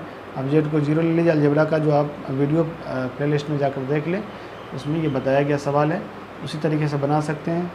3 यहाँ पे वेरिएबल्स हैं, x + y + z = 6 है, xyz = -10 है, तो x² और ये भी दिया है, तो x3 + y3 + z3 की वैल्यू आपसे पूछी जा रही है। तो एक तो तरीका ये है कि a³ + b³ -3xyz, इसका फार्मूला होता है a + b + c × a² + b² + c² -ab -bc -ca। इस पर लगा के लीजिए कि यहाँ पे ये सारा वैल्यू पता है, लेकिन आपका -xy -yz -zx का वैल्यू नहीं पता है, तो इसको स्क्वायर करके आप निकाल सकते हैं। इसे जब स्क्वायर करेंगे तो a + b + c का होल स्क्वायर, 6 का स्क्वायर 36, तो उसका फार्मूला होगा a² + b² + c², it means 30 + 2 × ab + bc + ca + ca। ये क्वेश्चन मार्क आएगा, यही वाला ये आएगा 30 उधर जाके -30 है, इट मीन्स 6, 2 से 6 कर जाए 3 टाइम्स, यानी क्वेश्चन मार्क की वैल्यू 3 वो आ जाएगा। अब इसे सॉल्व कर लेते हैं। क्या पूछ रहा था, हाँ यही पूछ रहा है। तो -3xyz की वैल्यू 10 है, तो 10 × 3 = 30, x + yz की वैल्यू 6 है, x² + y² + z² की वैल्यू 30 है, और -xy + yz + zx की वैल्यू 3 है यहाँ पे। बस इसे सॉल्व कर लें। 30 में से 3 गया 27 × 6, तो ये आपका आ जाएगा 162 था, या -10 था, देखिए -10 था, ये +30 हो जाएगा, +30 हो जाएगा, +30 हो जाएगा, -30 हो जाएगा, तो क्वेश्चन मार्क की वैल्यू आ जाएगी 162 -30। xyz की वैल्यू -10 डालेंगे, -10 × -3 यानी +30 आ जाएगी, 132 इसका आंसर आ जाएगा। इस सवाल में लिखा गया 35% of goods were sold at a profit of 65% while the remaining were sold at x% loss. तो इसे एलिगेट करके बना सकते हैं। तो 65% प्रॉफिट पे था, प्रॉफिट एंड लॉस को एलिगेट करते हैं, तो ओवरऑल लॉस कितना है, ओवरऑल लॉस है शायद 12%, if the overall loss is 12% है, ठीक है। तो ओवरऑल लॉस 12% का है। इसको जब एलिगेट करेंगे तो ये क्या आएगा, x - 12 और ये आ जाएगा 77। ये जो रेशियो आएगा जो क्वांटिटी बेचा गया है उस रेशियो में, यानी 35% था और ये 65%। 5 से 35 7 बार, 5 से ये 13 बार, 7 और 13 का ये आ जाएगा, यानी x माइनस 12/77 ये बराबर हो जाएगा 7/13 के। इसे सॉल्व करेंगे तो सॉल्व करके देखिए क्या आता है। 13x माइनस 156 7 7 49 4 7 7 49 4 13 539 156 इधर आके प्लस हो जाएगा। ठीक है, प्लस हो जाएगा तो ये हो जाएगा 6 9 15 6 3 9 695/13। एक्स की वैल्यू यही होगी। तो ये जब x की वैल्यू है तो कितना आएगा, 13 5 65 4 और 13 3 39 6 13 5 55 53.5%। यही इसका आंसर है। ठीक है, triangle ABC BE perpendicular to AC, CD perpendicular AB and BE and CD intersect each other at O। तो ये ऑर्थो सेंटर का सवाल है। ऑर्थो सेंटर में क्या करते हैं कि सभी साइड से, सभी से वर्टेक्स से उसके सामने वाले साइड पे परपेंडिकुलर ड्रॉ करते हैं। तो ABC BE AC पे, ठीक है। CD AB पे, CD AB पे यहाँ भी परपेंडिकुलर है। B and CD intersect each other at O। O पे कट कर दिया, the bisector of angle OBC इसका एंगुलर बाइसेक्टर, ठीक है। एंड OCB इसका बाइसेक्टर। ये कहाँ पे मिल रहे हैं, P पे मिलते हैं, इसका नाम दे दिया गया है, ये P है। BPC 148। तो what is the measure of angle ए, आपसे पूछ रहा है। तो अभी आप जस्ट देखें कि जब एंगुलर बाइसेक्टर होता है तो वर्टेक्स के एंगल का हाफ जोड़ते हैं 90 में, यानी ये 148 जो है 90 प्लस एंगल BOC का हाफ है, 90 इधर आएगा माइनस 90, ठीक है। तो ये हो जाएगा 58 2 जा 116, एंगल BOC 116 हो गया। अब ये BOC अगर 116 है तो इसके लिए आप जान लीजिए ऑर्थो सेंटर में, क्योंकि 90 डिग्री के लंब पे डाला गया है, सब परपेंडिकुलर डाला गया है सामने वाले साइड पे, तो ये BOC का जो फार्मूला होता है 180 माइनस एंगल A होता है, यानी उसके वर्टेक्स का एंगल। ये ऑर्थो सेंटर का होता है। ये छोटा सा प्रॉपर्टी है, डिटेल में नहीं जा रहे हैं, बस इतना जितना काम है वो ले रहे हैं। तो 180 माइनस 116 कितना आ जाएगा आपका, 64 आ जाएगा। तो ये 64 आ जाएगा एंगल A का वैल्यू, ठीक है। 4 सेंटर हम लोग को पढ़ने हैं, सेंट्रॉइड, उसके बाद इन सेंटर, सरकम सेंटर और ऑर्थो सेंटर। आप लोग और कोई सुझाव देना चाहें तो सुझाव भी दे सकते हैं कि और क्या करना चाहिए, जिससे और भी अच्छे से आप लोग सीख पाएँ। देखिए नेक्स्ट क्वेश्चन है, value of cos x 67 plus theta minus sec 23 minus theta cos 15 into cos 35 into cos x 55 into cos 60 into cos x 75। तो इसका क्या करें, तो इसका देख लीजिए। एक फार्मूला आप लोग जानते हैं कि sin थीटा बराबर cos 90 माइनस थीटा होता है और cos x 90 माइनस थीटा बराबर sec थीटा होता है। तो ये जो है cos x 75 को आप क्या लिख सकते हैं, sec 15 लिख सकते हैं।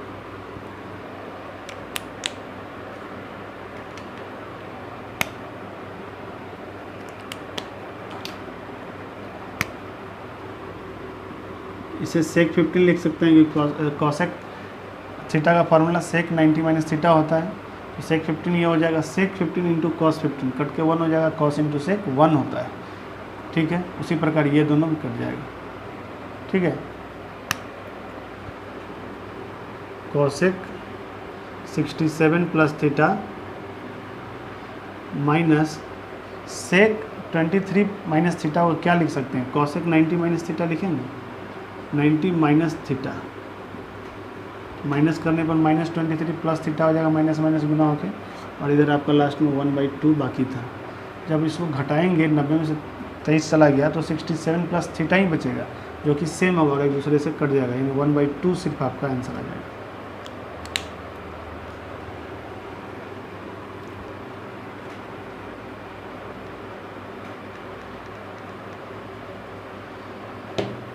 देखिए इस सवाल में कितना आसान है।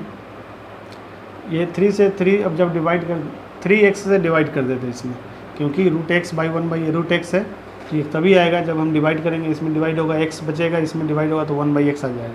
तो जब डिवाइड करते हैं तो 3 से 3 खत्म, x² यानी x प्लस 1/x, फिर माइनस 7x/3x यानी x से x कट गया, 7/3 = 6। x प्लस 1/x कितना आ जाएगा, -7/3 हो जाएगा, प्लस 7/3 यानी 25/3 आपका आ जाएगा। ठीक है, अब ये ऐसा जब आ चुका है, अब इसे सॉल्व करना √x प्लस 1/√x के फॉर्म में। तो आप इसे क्या लिख सकते हो, √x का स्क्वायर √1/x का स्क्वायर, ऐसा लिख सकते हैं। ये a² प्लस b² है, तो इसका फार्मूला क्या होगा, √a प्लस b का होल स्क्वायर -2ab उधर आके प्लस 2ab हो जाएगा, तो 25/3 प्लस 2, a से b तो कट जाएगा, 3 × 6 प्लस 25 यानी 31/3। इस पे से स्क्वायर हटाएंगे तो रूट चढ़ जाएगा, √31/3 आ जाएगा, √x प्लस 1/√x का वैल्यू वही है। देखिए, in an examination a obtained 10% more marks than b obtained 20% more marks than c, and c obtained 32% less marks than d. If a obtained 270 more marks than c, then the marks obtained by b is। तो कुछ नहीं है, सबसे पहले ABCD लिख लीजिए, बस कुछ करना नहीं है इसमें। इसमें क्या है, लास्ट में D का अगर 100 मान लेते हैं तो C obtain 32% less, it means ये 68 हो जाएगा, एंड B ऑप्टेन 20% मोर यानी 20% ज़्यादा हो जाएगा, यानी 13.6 यानी 81.6 हो जाएगा। ठीक है, 20% ज़्यादा हमने ले लिया, 20% मतलब 10% का डबल, 10% 6.8, तो 20% हो जाएगा 13.6। 13.6 जब इसमें जोड़ेंगे तो 81.6 आ जाएगा। ए का क्या है, 10% मोर यानी 10% और इसमें प्लस हो जाएगा, तो 10% और लेंगे 8.16, तो 8.16 ले लेंगे यानी 89.76 इसका आ जाएगा। If A obtain 272 more marks than C, यानी इसे कितना ज़्यादा है, तो आप देखिए काट के 8 से ये 8 बार कट जाएगा मेरे ख्याल से, 8 दूना 16 हासिल 1, 8 से 56, 157 हासिल 5, 8 दूना 16, 5 1 सही है एकदम। ये 8 बार कट गया, ये पूरा पूरी कट गया 100 बार, 4 से 8 2 बार, 4 से 100 25 बार, एक की वैल्यू 25/2। क्या पूछ रहा है, देना marks obtain by B, B की वैल्यू क्या है 81.6, तो इट मीन्स 25 से गुना करना पड़ेगा, 2 से डिवाइड करना पड़ेगा, उससे अच्छा है कि 100 से गुना कर दें, 2160 सीधा हो जाएगा। 100 बनाने के लिए 4 से गुना करना पड़ा, यानी 4 दूना 8 से इसमें डिवाइड हो जाएगा, 8 एकम 8, इसका आ जाएगा 1020।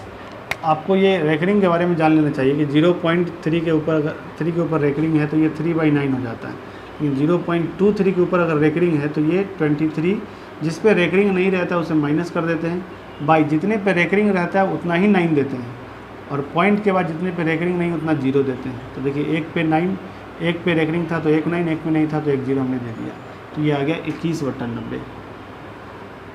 इसे एक और एग्जांपल से समझते हैं, 0.231 और इस पे रेकरिंग है, तो देखिए 2 पे रेकरिंग है तो 231 तो पूरा लेंगे, माइनस करेंगे जिस पे रेकरिंग नहीं यानी 2 पे, बाई जितने पे रेकरिंग है उतना 9 ले लेंगे, यानी डबल 9 लेना पड़ेगा, 2 रेकरिंग डिजिट है इसलिए, और उसके बाद जितने पे रेकरिंग नहीं है उतना 0 यानी 1 0 लेना पड़ेगा। तो वही काम यहाँ पे जल्दी से आप लोगों को करना पड़ेगा। जोड़ घटाव में आसान मैं बता दूंगा, इतना बार बार करने की ज़रूरत नहीं है। गुना में आपको ऐसे लेना पड़ेगा, ये 0.47 है और 7 के ऊपर रेकरिंग है, इट मीन्स 0.4, 7 के ऊपर रेकरिंग, इट मीन्स 7 7 7 ऐसे ही जा रहा है, ऐसे ही चलता चला जाएगा। 0.503 है, 0.503 ऐसा ही चलता चला जाएगा, ये रिपीट होता चला जाएगा रेकरिंग के कारण। अब ये 0.39 जो है इसको सबसे पहले जोड़ लेते हैं, इन दोनों टर्म का सम आप निकालिए, तो 7 3 10, 7 3 10, ये 8, 7 3 10, 8 4 5 9, ठीक है। तो 9.8080 ऐसा आ रहा है। फिर आगे देखिएगा, ये आ जाएगा आपका 39 - 3, इट मीन्स 36/90 गुने 8/9, 9 से 36 कट जाएगा 4 बार, 4 8 32/90। अब ध्यान से देखिए यहाँ वाले एग्जाम्पल पे कि ये आ गया 21/90, तो 21/90 क्या था आपका, ये 3/9 था। ये कैसे आया, तो इसको लिखेंगे अगर ऐसे, लिखना चाहें अगर ऐसे, नहीं सॉरी ये तो 23 0.23 को 3 पे रेकरिंग था तो उसका वैल्यू 21/90 आया। तो 21/90 क्या ऐसे कैसे लिख सकते हैं, तो आप जान रहे हैं कि एक जीरो के कारण ये आपको इंडिकेट कर रहा है कि एक पे रेकरिंग नहीं है, और जिस पे रेकरिंग नहीं होता वो नंबर कहाँ होता है, पहले होता है, सबसे आगे होता है। तो सबसे आगे कौन है, 2 है। ये 2 क्या करते हैं हम लोग, घटा देते हैं, यानी ये जो वैल्यू आया है घटाने के बाद आया है। अगर हम पहले जाना चाहें तो ये 2 हमको क्या करना पड़ेगा, जोड़ के जाना पड़ेगा। तो 21 में 2 जोड़ देंगे 23, तो यानी 23 आ जाएगा बाई 90 के कारण, एक 9 के कारण एक रेकरिंग जाएगा, तो एक रेकरिंग हमने एक डिजिट पे लास्ट वाले पे दे दिया। उसी प्रकार से 90 यहाँ भी है, तो 90 है तो एक जीरो के कारण ये समझ में आ रहा है कि इंडिकेशन मिल रहा है कि एक पे रेकरिंग नहीं है। और वो डिजिट कौन होगा, तो सबसे पहले वही होता है जिस पे रेकरिंग नहीं होता, यानी यही है 3 बिना रेकरिंग वाला। इसका मतलब ये बिना रेकरिंग वाला है, तो वो क्या हुआ होगा, माइनस हुआ होगा, माइनस होने के बाद ये आया होगा। तो अगर हम जाना चाहते हैं यहाँ पे रेकरिंग वाले फॉर्म में, तो ये जोड़ के जाना पड़ेगा। इट मीन्स 0.35 हो जाएगा, और 5 पे रेकरिंग होगा क्योंकि 9 एक ही है, इसलिए एक डिजिट पे रेकरिंग होगा। तो 0.35 पे रेकरिंग होगा, तो 5 रिपीट होता जाएगा। अब इसको घटाना है, देखिए माइनस करना था, घटा देंगे। 10 में से 5 गया 5। जितना पे रिपीट होता है, जितना पे रेकरिंग होता है, उसके बाद 2-4 डिजिट और भी लेते हैं ताकि कुछ कैरी वगैरह हो, तो एक ट्रेंड समझ में आ जाए कितना कैरी आ रहा है। 7 में से 5 गया 2, 10 में से 5 गया 5, 7 में से 5 गया 2, 9 में से 3 गया 6। अब देख लीजिए 0.62525 ऐसा चल रहा है, और आपको समझ में आ गया होगा कि रेकरिंग किस पे जाना चाहिए, तो रिपीट 25 का हो रहा है। इट मीन्स 0.625 ये आपका आंसर आ जाएगा। If x is the remainder when 3⁶1284 is divided by 5। तो 5 और 10 का डिविजिबिलिटी का रूल आप लोग को पता है या नहीं, देख लीजिए कि 5 से जब भी हम डिवाइड करते हैं तो हमेशा यूनिट प्लेस जो होता है वही रिमाइंडर आता है, लेस देन 5। अब याद रखिए कि अगर 5 से अगर 12 में डिवाइड करेंगे तो 5 × 10 2 आपका रिमाइंडर आया, जबकि 2 यूनिट प्लेस में भी था। 5 से 13 में डिवाइड करेंगे तो 5 से 13 में डिवाइड करने पर रिमाइंडर 3 आएगा, जबकि यूनिट प्लेस 3 ही था। उसी प्रकार 14, 15 लास्ट में है, यानी 5 है लास्ट में यूनिट प्लेस पे, 5 से 5 कट जाता है, इट मीन्स वहाँ रिमाइंडर आएगा ही नहीं। अब 16 की बात जहाँ आती है, तो यहाँ पे देख लीजिए, अब देखिए यूनिट प्लेस अगर 6 है तो रिमाइंडर भी 6 होना चाहिए। लेकिन एक चीज़ और भी सत्य है कि रिमाइंडर कभी भी जिससे हम लोग डिवाइड करते हैं भाजक से ज़्यादा नहीं हो सकता है। तो ऐसी स्थिति में 5 के लिए क्या करते हैं कि फिर से 5 से डिवाइड कर देते हैं अगर रिमाइंडर 5 से ज़्यादा दिख रहा है तो, और उसके बाद जो बच जाए वो आपका रिमाइंडर होगा। यानी 16/5, आप तो जान रहे हैं 5 3 15, यानी एक रिमाइंडर आएगा। लेकिन अगर आप सोचे तो 6 भी हो सकता है, लेकिन 6 चूँकि बड़ा है तो 6 डिवाइडेड बाई 5 करेंगे तो 5 एकम 5 कटने के बाद एक रिमाइंडर आ जाएगा, ऐसे भी। उसी प्रकार 29, हम जान रहे हैं कि 5 का 50 25 4 बचेगा इसमें, लेकिन अगर ये नंबर काफ़ी बड़ा हो तो भाग देना ही पड़ जाएगा, छोटे में तो भाग देने की ज़रूरत नहीं पड़ रही है। इसलिए क्या करते हैं, यूनिट प्लेस को रिमाइंडर मानते हैं। अगर वो लेस देन 5 है, 5 से छोटा है तो ठीक है, अगर वो बड़ा है तो फिर से भाग दे देते हैं, तो 5 एकम 5 4 बच जाएगा। तो 5 के लिए तो ये नियम है, और 10 में तो सीधा है कि यूनिट प्लेस पे जो होगा वही उसका रिमाइंडर होगा। तो अब सवाल पे आते हैं, और भी कुछ है। 6 से डिवाइड करना, what is the value of 2x - y। सवाल में देख लीजिए 3 का पावर यूनिट प्लेस पे क्या आएगा, क्योंकि 5 से डिवाइड करें तो वही आ जाए। तो 3 के पावर के लिए आप जान लीजिए 3 का पावर 4n, 4 के मल्टीपल में जितना भी पावर होगा सब का यूनिट प्लेस 1 आता है, ये एकदम याद रखिए। 3 हो, 7 हो, 7 का पावर 4n, शुरू में कुछ भी नंबर हो, पावर में 4n है, 7 हो या फिर 9 हो, उसके यूनिट प्लेस में हमेशा 1 आएगा। 4 के मल्टीपल में चलना चाहिए।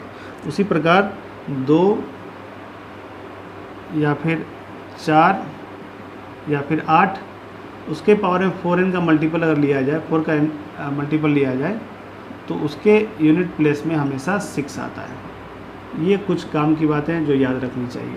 तो यहाँ पे 3 है, और देखिए 84 है, लास्ट में ये 4 से कट जा रहा है लास्ट का 2 डिजिट, इट मीन्स ये 4 का मल्टीपल में जा रहा है। 4 के मल्टीपल में जा रहा है, इट मीन्स ये इसके यूनिट प्लेस में क्या आएगा, 1 आएगा। जब यूनिट प्लेस में अगर 1 आएगा तो 5 से डिवाइड करने पर रिमाइंडर भी क्या आएगा, 1 ही आएगा। और ये क्या था, x था, यानी x की वैल्यू 1 है। अब आगे आते हैं 4⁻96 इज डिवाइडेड बाई 6। तो अब देख लीजिए 4 के बाद इतना पहले उतार लीजिए, x की वैल्यू 1 है, बस ये याद रख लीजिए। अब मैं इरेज कर देता हूँ ताकि आगे वाला निकाल सके y का वैल्यू। अब देख लीजिए 4 का पावर 1 डिवाइडेड बाई 6 क्या आता है, 4 आता है। 4 का स्क्वायर अगर 6 से डिवाइड करेंगे, 4 का स्क्वायर यानी 16/6, 6 दूना 12, 4 बचेगा।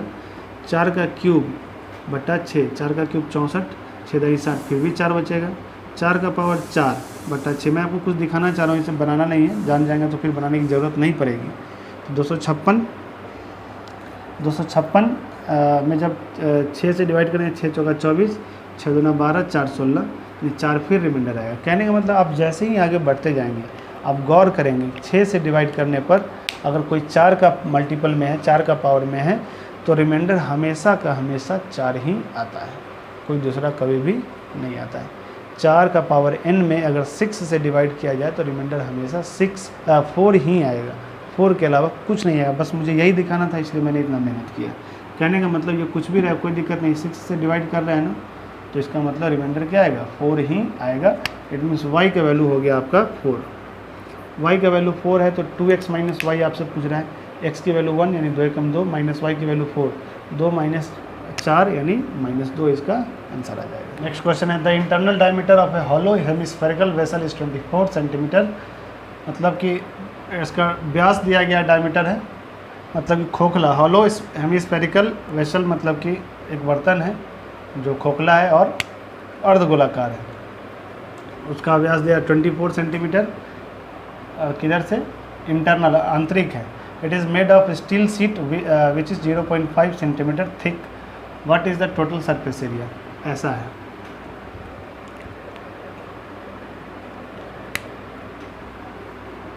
ऐसा है,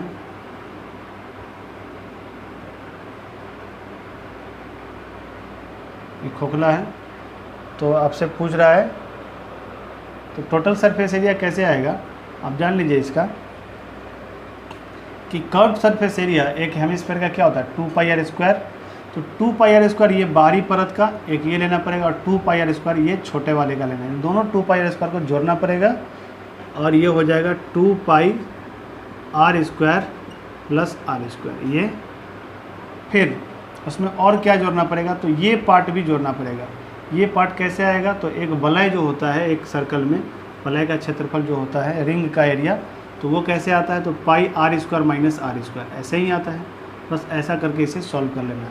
कैपिटल R की वैल्यू यहाँ पे क्या होगी, तो 12.5, क्योंकि अगर कैपिटल D 24 है तो कैपिटल R कितना हो जाएगा 12, नहीं स्मॉल इंटरनल है ना, तो स्मॉल हो जाएगा सब।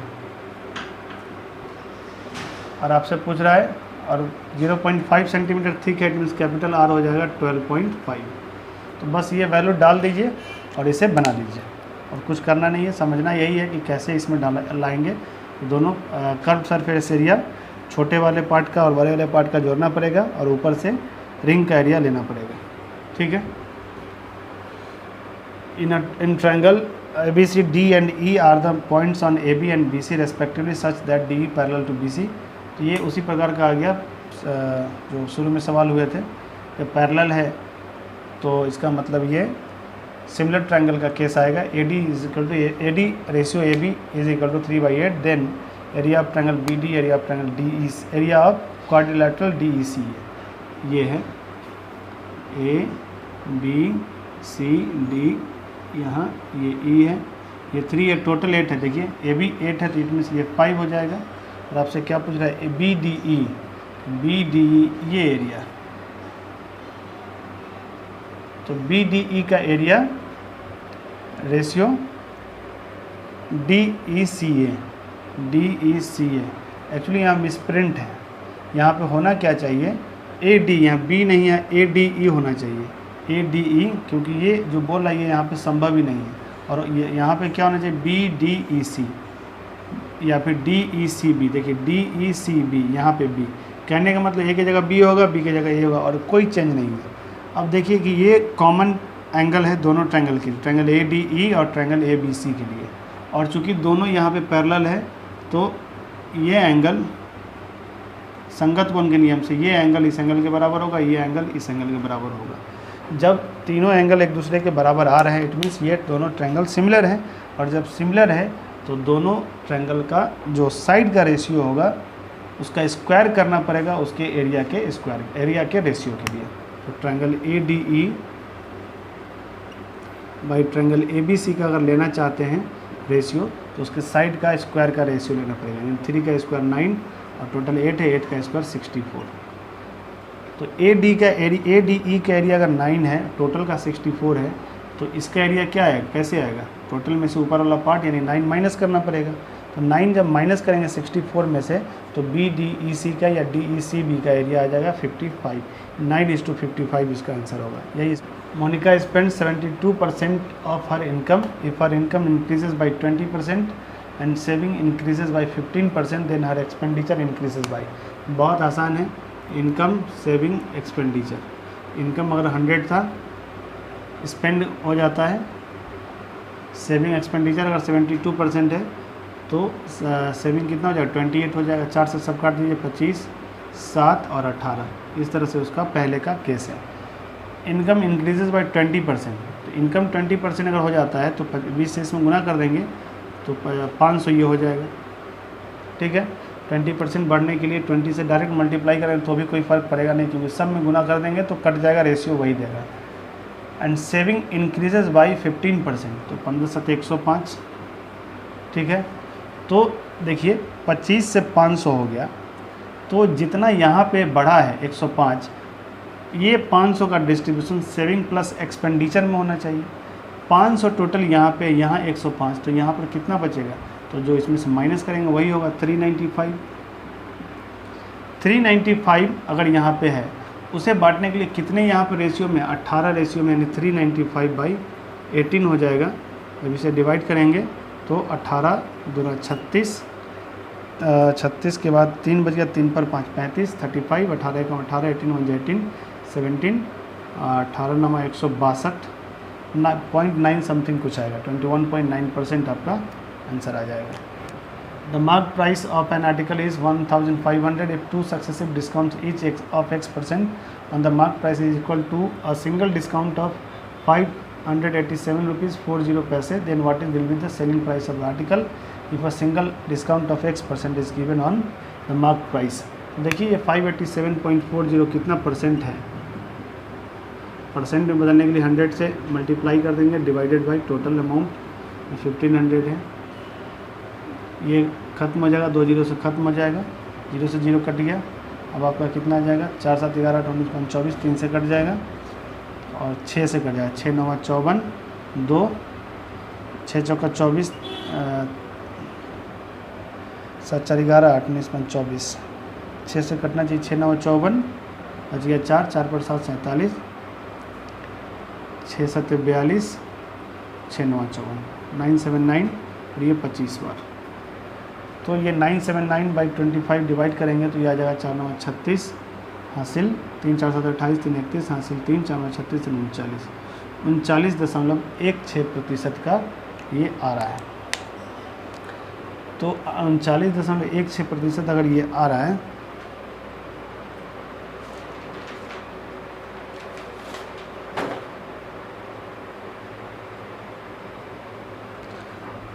तो ये कितने का आएगा, 39.16% अगर डिस्काउंट है तो कितने का आएगा।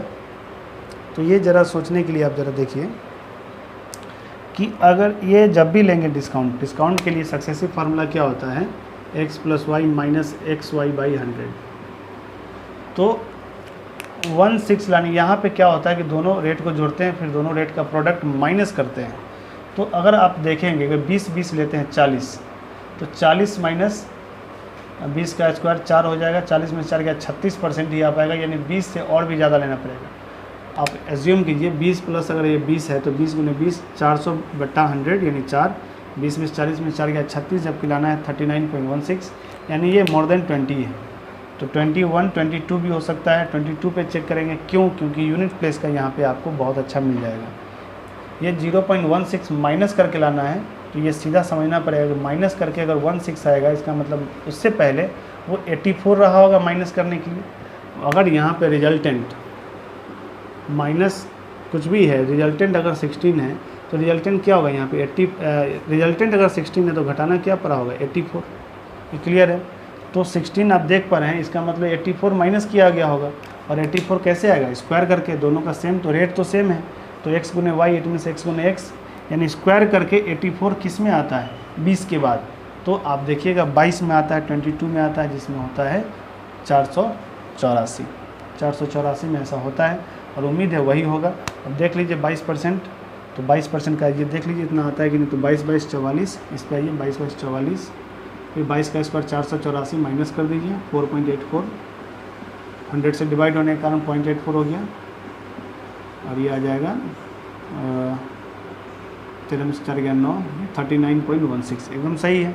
इट मीन्स ये 22% ही है। तो सिंगल डिस्काउंट देना है 22, यानी 22% माइनस करके 78% निकाल देंगे, इसका आंसर आ जाएगा। नेक्स्ट क्वेश्चन है, pipes A and B are filling pipes while pipe C is an emptying pipe, A and B can fill a tank in 72 and 90 minutes. यानी दो पाइप भरने वाले हैं, ए और बी, ये 72 मिनट में, ये 90 मिनट में, तो सी खाली करने वाला है। क्या लिखा, when all the 3 pipes are open together the tank get fill in 2 hours.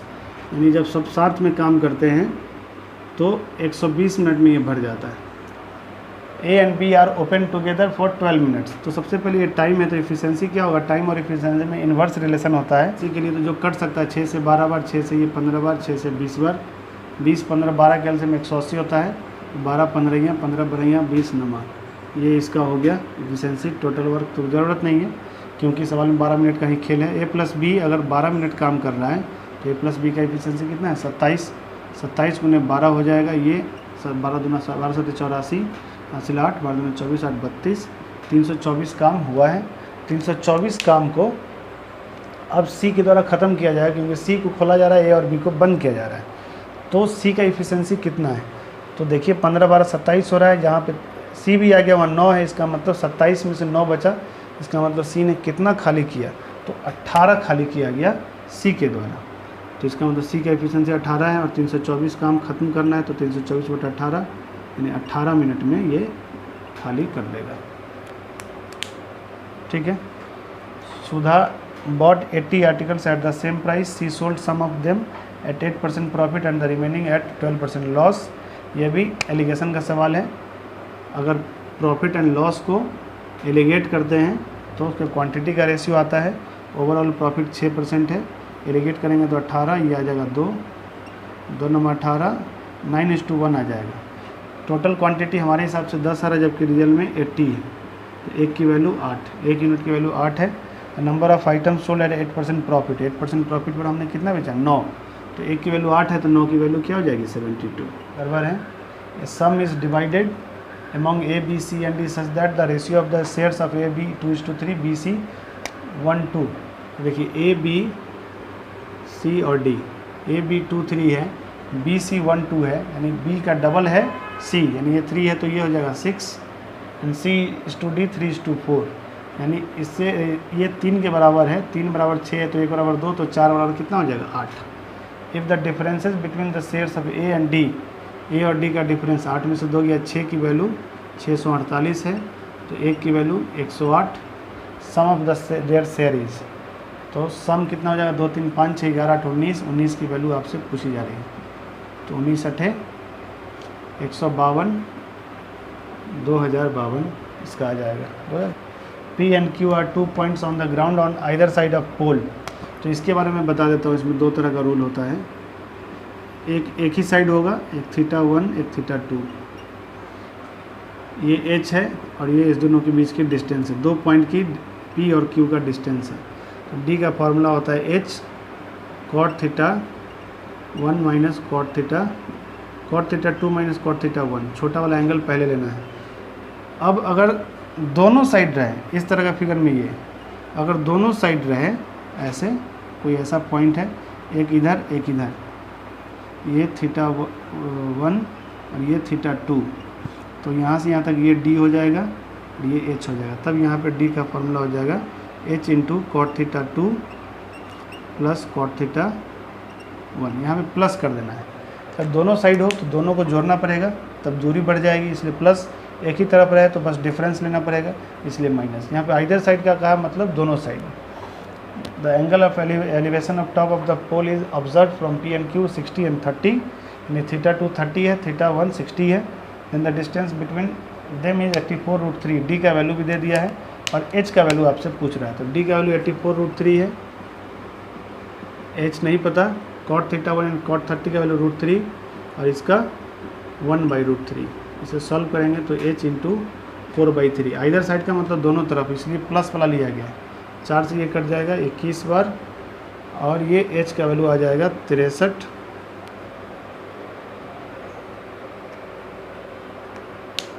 हाँ 63 आ जाएगा, क्योंकि यहाँ पे √3 था, यहाँ √3 था, √3 इंटू √3 3, 3 इंटू 21, 21 दिया 63, एच की वैल्यू 63 आ जाएगी। ठीक है, चलिए कैसा लगा आप लोग को आज का वीडियो? अगर पसंद आया हो तो शेयर करें, सब्सक्राइब करें, लाइक करें और कमेंट करें। कोई समस्या हो तो बताएं, उसे अगले वीडियो में शामिल किया जाएगा। ठीक है, मिलते हैं फिर नेक्स्ट वीडियो में। Till then bye.